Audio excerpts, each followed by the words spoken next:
all lies will be exposed. That's all. Rappers, they're all so tough until you hear their real name. Yeah, well, until you see them at a puffy party. Yeah, not tough anymore. I'm surprised. What's up, YouTube? How y'all doing? Okay, that part of the camera. I got a new cameraman I'm testing out. The colors look more colorful to me. I want y'all to know, check this out with some of the older videos or whatever and see if you see a difference. Especially this beautiful, colorful shirt. Everybody, there's a new shirt I bought, y'all, and everybody, as soon as they see me, they say, I like that shirt, man. That's where you get that shirt from.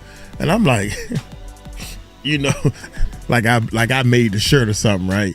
But I saw it online, man, and I liked it. So I said, let me try this thing out, man. So I bought a couple of shirts, something new. Anyway, check this out, man. Without a doubt, Katt Williams.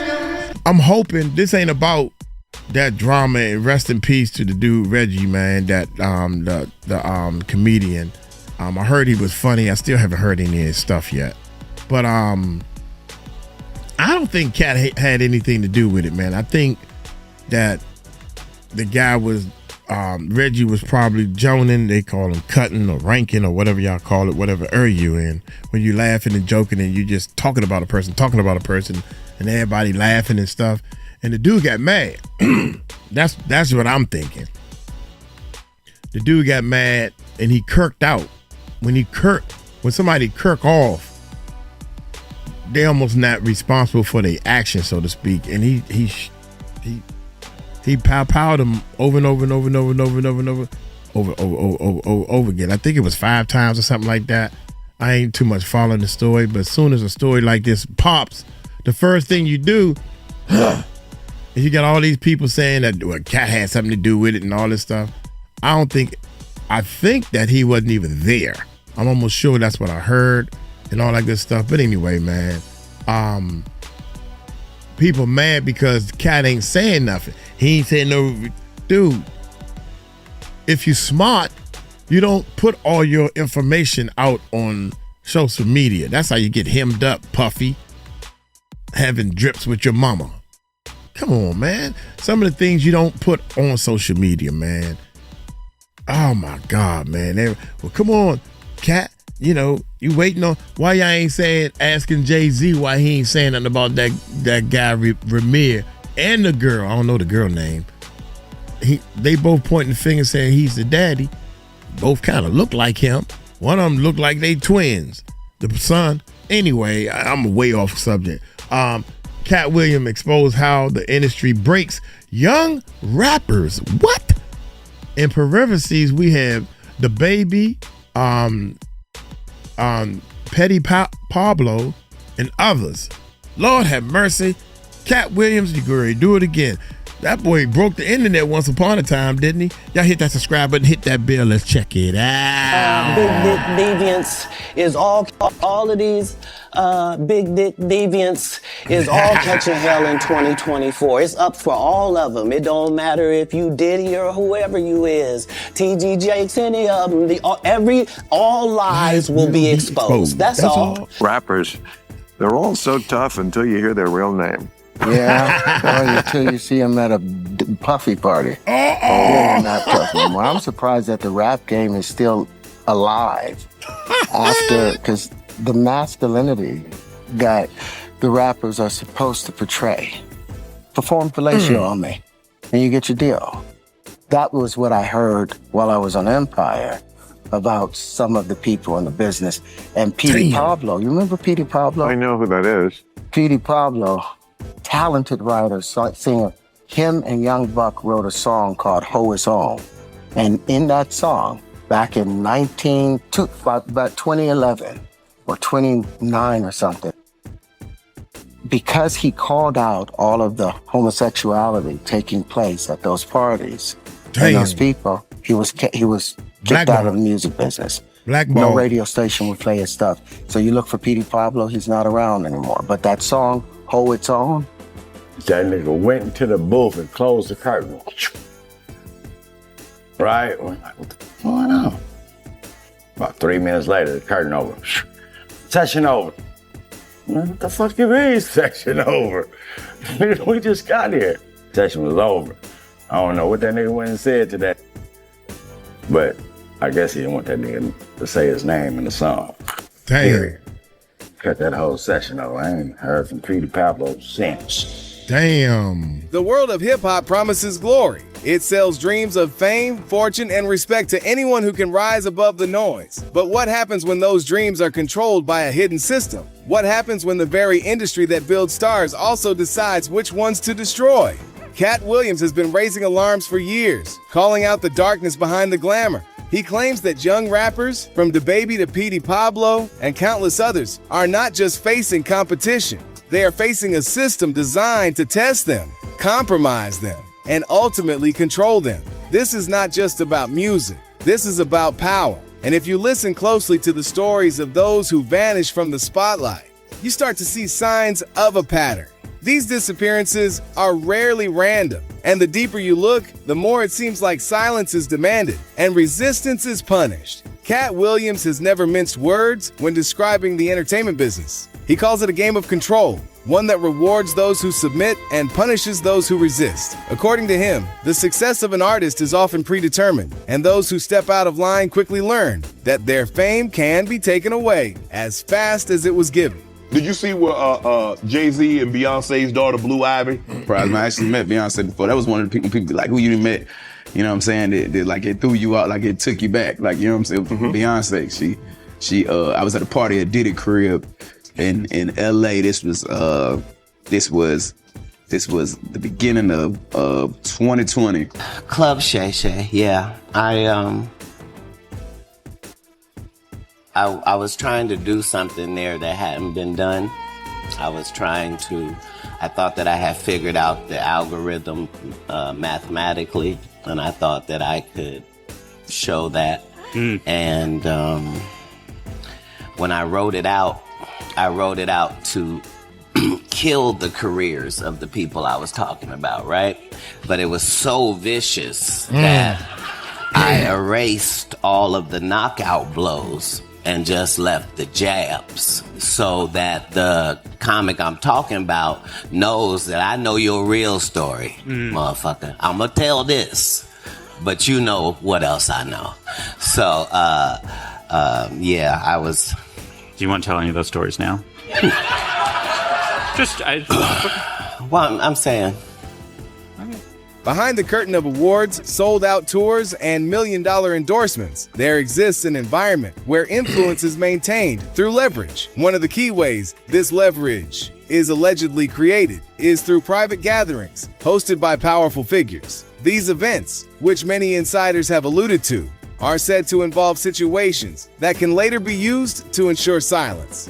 Katt has hinted that what happens in those rooms is never meant to reach the public. For young artists, the moment they step into those spaces, they are marked. If they refuse, they may lose everything. If they comply, they may keep their careers, but lose their freedom. It is a trap that ensures the industry always wins. Who was that motherfucker?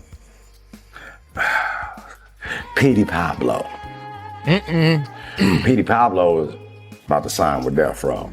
You feel me? That nigga was in the booth and he said something. He put Suge's name in it. And Suge just walked through the door. It's like 30 niggas, Bloods and Crips. You could tell he was hating. The tension was in that. I ain't with none of that Blood Crip, but I say Blood and Cuz in the same sentence. Nigga, I'm a real nigga. I'm an East Oakland nigga, so I can do that. Other can't. So the whole point is, you know, I ain't gonna disrespect you if you're a Crip. I ain't gonna keep blooding you. If you're a Blood, I ain't gonna cuz you. That just ain't how I get down. You know, I'm gonna do the respect, right? But all the niggas, my real niggas though, you feel me? Most of them, that was real hitters. You feel me? At the same time, that nigga Petey put the nigga name, Suge's name in the song. That nigga said, hey, cut the music. That nigga went into the booth and closed the curtain. Right? I'm like, what's going on? About 3 minutes later, the curtain over. Session over. Man, what the fuck you mean, session over? We just got here. Session was over. I don't know what that nigga went and said to that. But I guess he didn't want that nigga to say his name in the song. Period. cut that whole session over. I ain't heard from Petey Pablo since. This hidden system thrives on fear, making every artist's success feel conditional and fragile. Stories of sudden cancellations, pulled deals, and inexplicable betrayals add weight to Katt's claims, leaving many to wonder just how deep this rabbit hole goes. DaBaby's story is one of the most striking examples of how quickly the industry can turn on someone. Just a few years ago, he was everywhere. His music dominated the charts, his videos went viral, and his live performances were electric. He had a brand that connected with fans and a level of momentum that suggested long-term success. Then, almost overnight, the tide changed. Controversies erupted, festivals canceled him, sponsors cut ties, and radio airplay dwindled. Publicly, the narrative was that he sabotaged himself with offensive remarks. But behind the scenes, some have argued there was more to the story. Sources close to the industry have suggested that DaBaby was being pressured to align with certain people and attend specific high-level events that he allegedly avoided. When he refused, the backlash was swift and relentless. The speed of the takedown felt orchestrated rather than natural.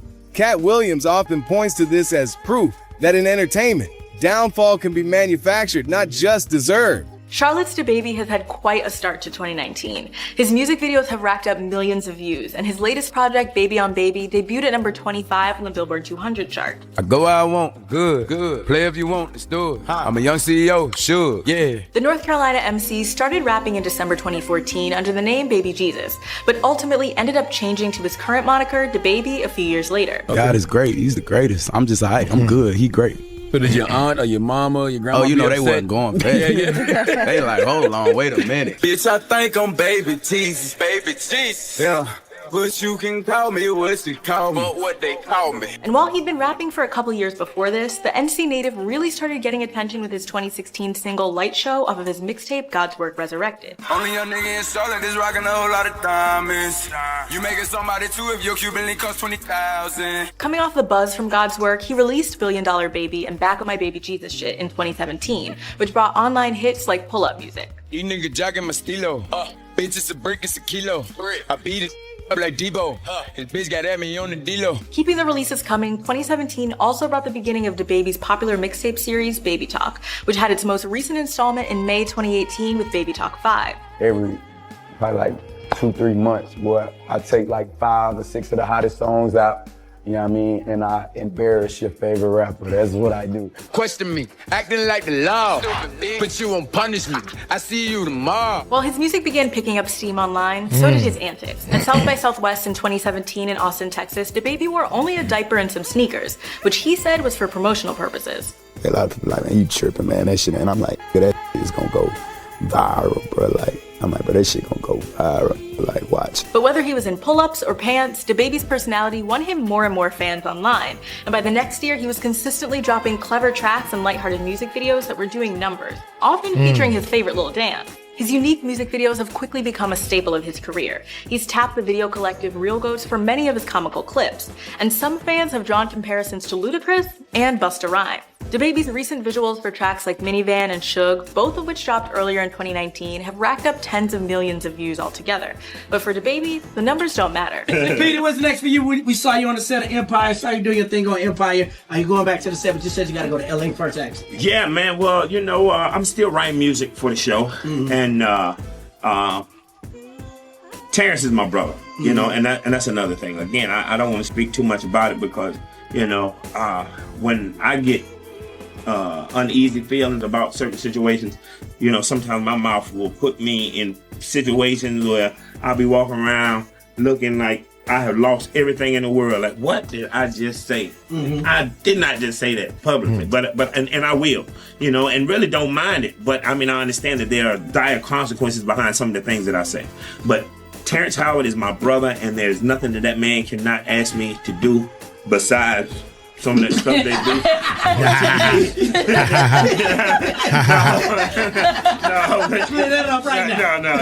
No, but that's my brother, man, and you know, whatever I can do to help him and the show, man, I mean, I'm always there, and you know. The question remains, was DaBaby truly punished for his actions, or was he made an example of for defying unseen powers? This uncertainty has sparked heated debate, with fans and critics digging for clues to uncover the truth.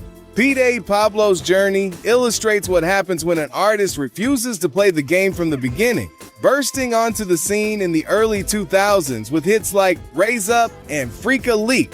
He was positioned as a major Southern hip-hop figure. His songs were everywhere, his album sold well, and he earned a Grammy nomination. But then, just as quickly as he arrived, he disappeared from mainstream view. Terrence Howard, who knew Petey personally, has claimed this was no accident.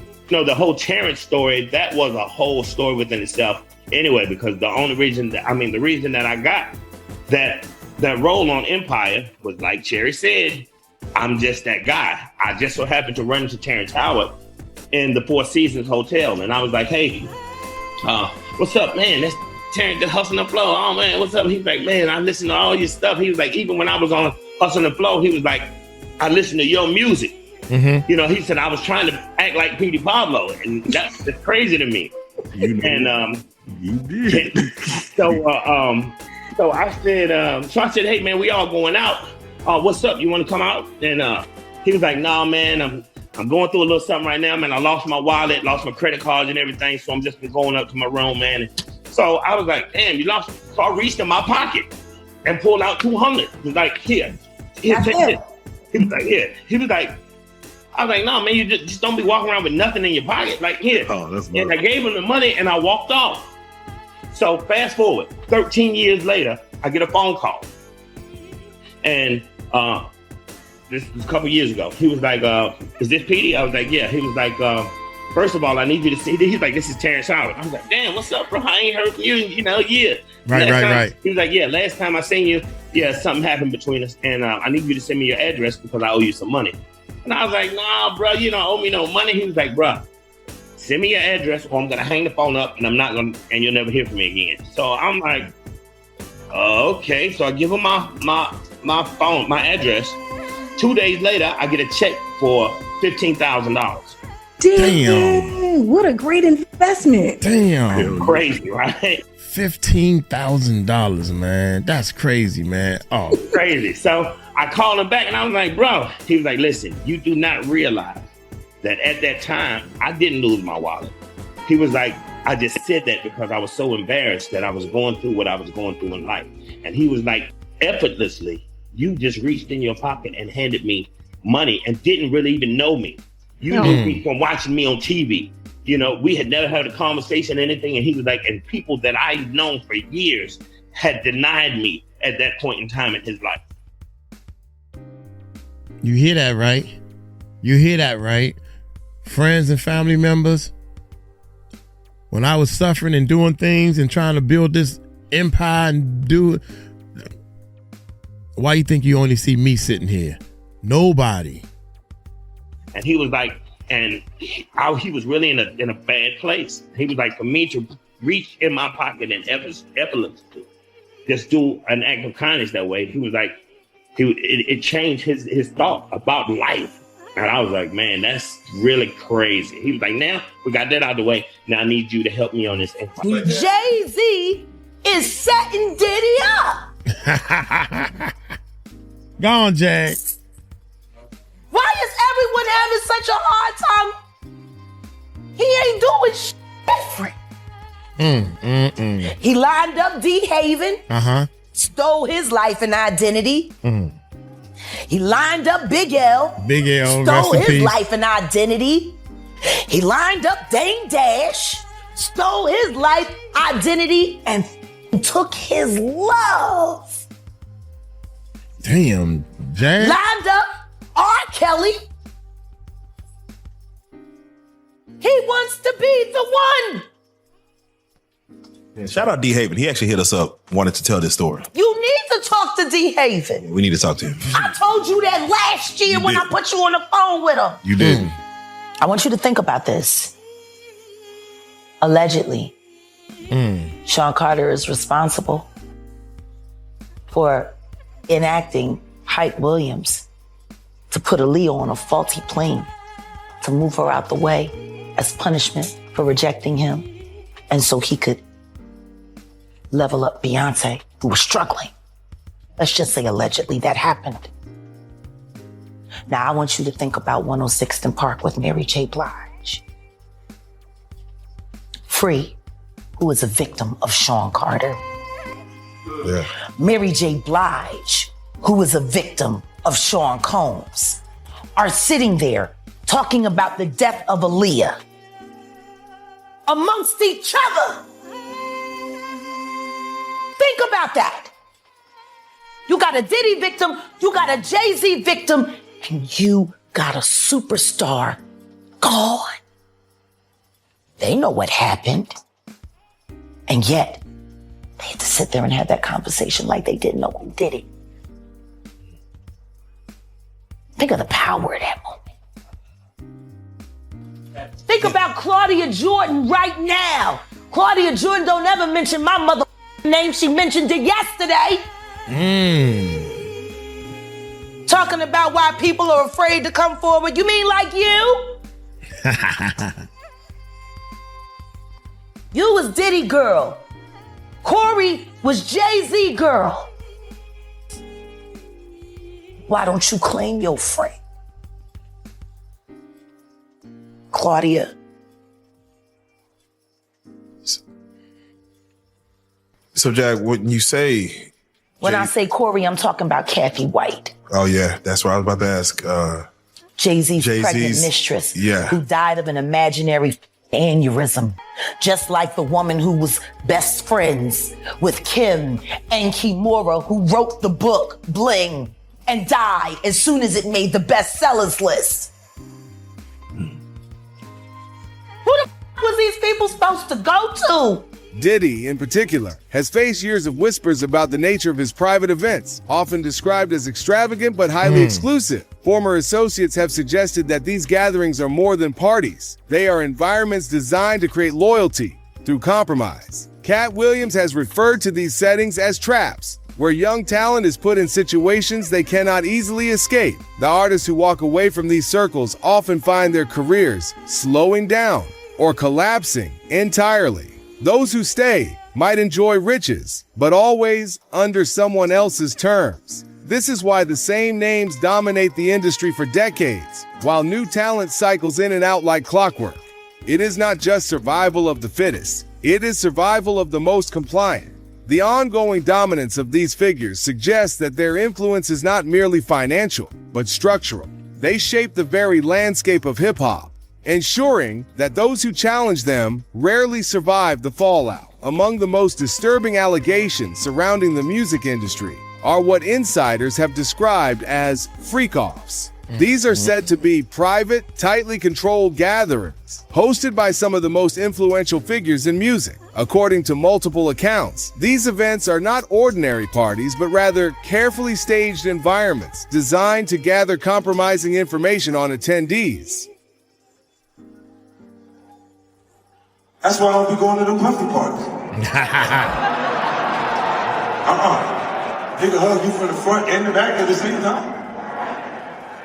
What you talking about? Look, if you're into that, I'm fine with it. To get you on. I'm just saying this ain't my kind of party. It ain't my cup of tea, baby. It's uncomfortable. I think I belong in the girls' bathroom. And like that is good. In a shocking turn of events, federal raids on Sean Diddy Combs' Miami Beach mansion and a Los Angeles property have unveiled disturbing evidence linked to serious criminal charges, including sex trafficking and racketeering. Authorities discovered a cache of weapons, including untraceable AR-15 rifles and a significant amount of like ketamine and ecstasy allegedly used to control women during drug-fueled sexual performances dubbed Freakoffs. The indictment claims Diddy engaged in a persistent pattern of coercing women and sex workers into participating in these events. Testimonies from former associates describe an environment of intimidation and fear, with Diddy allegedly using his influence to silence victims. As the trial continues, graphic evidence from the raids has captivated public attention, highlighting the serious nature of the allegations against the music mogul, who faces up to life in prison if convicted. Katt Williams has strongly hinted that once someone has been involved in these events, they can be controlled indefinitely. For young rappers, the stakes are enormous. Refuse to attend, and you risk being blackballed. Attend, and you may leave with a career that is no longer truly yours. Diddy's name often surfaces in these discussions, as countless stories from former associates suggest he has hosted such events for years. DaBaby himself was rumored to have been invited to certain elite gatherings, but distanced himself, which some believe contributed to his sudden downfall. The idea is chilling. Careers can be manufactured, but they can also be chained through secrets no one dares to speak aloud. This alleged practice has cast a long shadow over the industry, leaving fans questioning how deep the exploitation goes and why so few insiders dared to confirm its existence publicly. Hey, did you ever have the opportunity where you got invited and you said no to it? Hell yeah. What was the consequences when you said no? Puffy invited me for weeks, asking me to come and teach him how to, wanted me to be his acting coach for a while. Go there and he's sitting around just looking. I'm like, okay, what's the material you want to work on? He's just looking at me. Then next thing you know, okay, hey, will you help me? I want to hear your music. So I come over there and I play the music. And he's sitting there, just looking at me, like waiting. Okay. So then my assistant was like, he wants to hang out with you next week. And I was like, for what? He's like, I think he's trying to f*** you. That's what my assistant said. And I was like, oh, okay. Now I get it. So now no more communication. Now you know to be hands off with somebody. A number of producers come in and make the approach, and you threaten to punch them in the mouth, or threaten to knock their head off for talking to you or looking at you like you're a woman. When you approach a real man about his masculinity, you're going to get a real reaction back. It's a difference when a guy walks in a room and when a man walks into a room. And a man don't take the same things that a guy will accept. So always be the man in the room. And that's always been my whole thing. And I've lost businesses because I don't bend over in that way. I don't compromise. I don't play gay roles. I don't kiss a man. I don't do that because the man card means everything. When you examine the stories of DaBaby, Petey Pablo, Shine, G-Deb, Memphis Bleak, and others, a pattern emerges. Promising talent is identified, built up, and celebrated. Then, the first sign of resistance, they are dismantled. Public scandals are amplified. Legal troubles are exploited, and once supportive labels suddenly vanish. It is almost like a silent signal is sent to the industry to cut ties, leaving the artist isolated. Katt Williams argues that this is not a random chance. He believes this is a deliberate cycle that keeps power concentrated at the top. By destroying non-compliant artists, the industry protects its own interests. Fans unknowingly participate by consuming sensationalized headlines without questioning where they come from. And as long as this cycle remains hidden, countless more careers will be chewed up and forgotten. The consistency of these outcomes makes them difficult to dismiss as coincidence. The same script seems to repeat over decades, indicating that the machinery behind these collapses is both intentional and deeply entrenched. But when you lose your man card, that's the only thing I can think of. You lose your damn man card. What is that? What do you mean by that? You give up your ability, your right to being a man. A man don't take it, a man gives it. There you go. So when you give up that man card, you don't get that back. Are you saying what I think you're saying? No, I'm saying what I'm saying. You don't get that back. You come into this world as a man one time.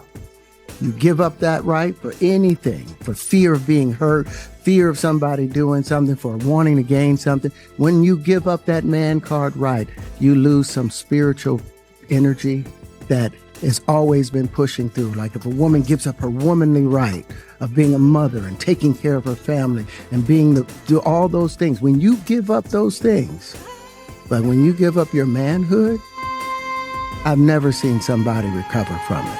That was all the people that went to the Puffy parties. That was all the people that did all those things thinking that there was never going to be a consequence for what they were doing.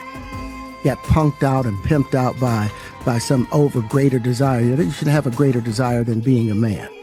So I believe that's a big problem with a lot of the actors out there because they get fluid. And next thing you know, once you go fluid, it's gone. That's facts. You don't have any foundation to pull yourself back from. So maintain your man card, no matter what. Man, I mean, one of the things you're seeing, you went to a whole different place. Sorry. No, I get it. So you see some guys struggling with that. You see Bieber struggling with that. You see some of these guys struggling with that. They can't get it out of their head. They can't get it out of their head. Wow, The I things just that said they beaver. did, no matter how they did it, whether they were drunk or high or whatever, you gave up your man card. You need therapy. And that's the thing that hurts them the most. And so they end up every way to try and get rid of any principles there are. And that's what the business does. And the women that trade their bodies to go and get the role, they get to the point where they have their Oscar, they have their money, but they don't have their dream. They don't have the soul that they started with. So it's like achieving don't mean anything. If I get all the Nobel Prizes from doing all of this, but in the process I have to trade out all of my integrity to do it so that they can stay in place, what benefit is that if I lose my integrity? You got to go in as a principal. And what we were brought in here as men. We produce 1,500 sperm per heartbeat for a reason, because the aggression is necessary. You don't trade that in, no matter what. Katt Williams himself has faced backlash for refusing to stay silent. Over the years, he has been arrested multiple times, involved in strange public incidents, and labeled as unstable by mainstream outlets. He insists these are tactics to discredit him. And whether you agree with him or not, the pattern is clear. Those who speak out are often portrayed as unreliable or unhinged. Just imagine I'm watching Petey Pablo in his car, and my brother, Big Spider, in his passenger seat doing this. And Petey Pablo letting him unscrew his earrings. Rest in peace, Del Dog from Main Street. If it wasn't for Del Dog pulling up, not demanding, but really politicking, pleading, begging my brother, because he had interest with Petey Pablo that he needed Petey Pablo to feel like, I'm safe with you, I was here with you. So Del Dog really pleaded to my brother to give him that pass, which was a very hard pass for my brother to get. But I just seen Petey Pablo sit there and allow a nigga to screw his earrings out and didn't do nothing. Damn. Am I lying, Petey Pablo? Man, Suge just pretended like he wasn't around or didn't, because wasn't Petey Pablo actually signed to Death Row at one point or was gonna sign? This is the thing. With Suge, it had nothing to do with Petey Pablo. It had everything to do with when he got with us. My brother, M.O., his whole interest, his approach was to ask Suge permission. Is it okay for me to get down like that around here while we're moving around? And just before it was even a Petey Pablo to think about, and my brother getting it like that, when nobody in particular was the person we're talking about, Suge kind of gave him the green light and let him know, I know how you get down, and when we moving, that's in the game too. You know, just don't be messy, cross nobody up, implicate nothing. Suge ain't robbing nobody. He ain't got nothing to do with it, but he was trying to let my brother know, I know how you get down. And when shit go down, if it go down, don't feel like I think you offended me or, backdoing. Green light, just keep it clean as far as don't have me crossed up. That was just the understanding. And Petey Pablo just somebody else, so that was just the understanding. Suge wasn't gonna let Petey Pablo feel like, oh, you watch me get robbed. Nah. Suge still gonna have a position with Petey Pablo like I'm at least try to see what I can do. And Suge was cool enough to where he might negotiate a few coins up out of Petey Pablo on our behalf for him to get them earrings back. It was that type of understanding. You feel me? So I'm just letting you know it's nothing new for that type to be going down. Petey Pablo, earrings. He was sitting there real comfortable, calm, letting the nigga unscrew his earrings. For artists like Petey Pablo, the cost was their career. For DaBaby, it might be the same. For Katt, it has been years of constant battles just to maintain his platform. The reality is harsh. The industry does not forgive rebellion. And every time a voice like Katt's is silenced or dismissed, it sends a chilling warning to others. Speak out, and you might lose everything. The emotional and financial toll of such battles cannot be overstated. It is a lonely road that often ends in ruin as the system crushes those who dare to challenge its power. As more artists begin to hint at what really happens behind the scenes, the question is whether the public is ready to listen. Terrence Howard's support for Petey Pablo, Katt Williams' unrelenting commentary, and the repeated pattern of careers destroyed should spark deeper conversations about accountability in music. And our own, that's the young people. That is gonna them up. I bought Petey Pablo's Diary of a Sinner. Petey Pablo, I love him. My kids, Dad, who is this country ass dude? He's a rapper. North Carolina, raise up. put your shirt off, twist it around your head like a helicopter. That's my cut, man. That's my cut. I actually took my shirt off. I've been caught up in this dog. Then he got Diary of a Sinner. I love the song about dang, yo, he promoting when he him. was down to he thought he was dead broke. He promoting the mess out of scraping him. up change in the ashtray. Yeah. 2 cigarettes. He didn't know how he was gonna make it. That song, I listen to that to this day before I go to work, because it reminds me. Because it ain't always been this way. You know, you can't get this life. First of all, it's a blessing. This is grace and favor. You know, this ain't your life ain't really supposed to be like this. Right. That's right. I ain't really done nothing to deserve this. This is grace. This God just gave me a lot of grace, man. I really, on the real, I take no credit for where I am today. You know, I work hard, I'm funny, but this life I got, this crazy. But will they? Or will the machine continue to operate unchecked, erasing those who resist and replacing them with eager new faces? DaBaby's rapid fall and Petey Pablo's erasure are not just cautionary tales. They are reminders that talent alone cannot protect you. When systems of control run this deep, Katt Williams may sound extreme to some, but history keeps supporting his claims. The real question is whether audiences will wake up to this reality before more voices are silenced forever. And I own, that's the young people. That is gonna come up. I bought Petey Pablo's Diary of a Sinner. Petey Pablo, I love him. My kids, Dad, who is this country ass dude? He's a rapper. North Carolina, raise up, put your shirt off, twist it around your head like a helicopter. That's my cut, man. I actually took my shirt off. Damn. I've been caught up in this dog. Then he got Diary of a Sinner. I love the song about when he he just was played down this to, part, man. He thought he was dead broke. I had scraping up change in the ashtray, 2 cigarettes. He didn't know how he was gonna make it. That song, I listen to that to this day before I go to work, because it reminds me. Because it ain't always been this way. You know, you can't get this life. First of all, it's a blessing. This is grace and favor. You know, this ain't your life ain't really supposed to be like this. Right. I ain't really done nothing to deserve this. This is grace. This God just gave me a lot of grace, man. I really, on the real, I take no credit for where I am today. You know, I work hard, Amen I'm funny, to that. but this life I got, this crazy. Change will only come if listeners demand transparency and reject the carefully curated narrative sold to them. Without collective pressure, this cycle is likely to continue indefinitely. The stories of DaBaby, Petey Pablo, and countless others reveal a disturbing reality about the music industry. It is not simply about hits and misses, it is about power, leverage, and control. And while Katt Williams may be one of the few still speaking, his words leave us with a challenge. Will we keep believing the narratives handed to us, or will we start questioning who really decides which stars rise and which ones fall? Let us know what you think in the comments below. If you like this video, hit that subscribe button so that you never miss out on any new videos. And until then, fam, keep it real.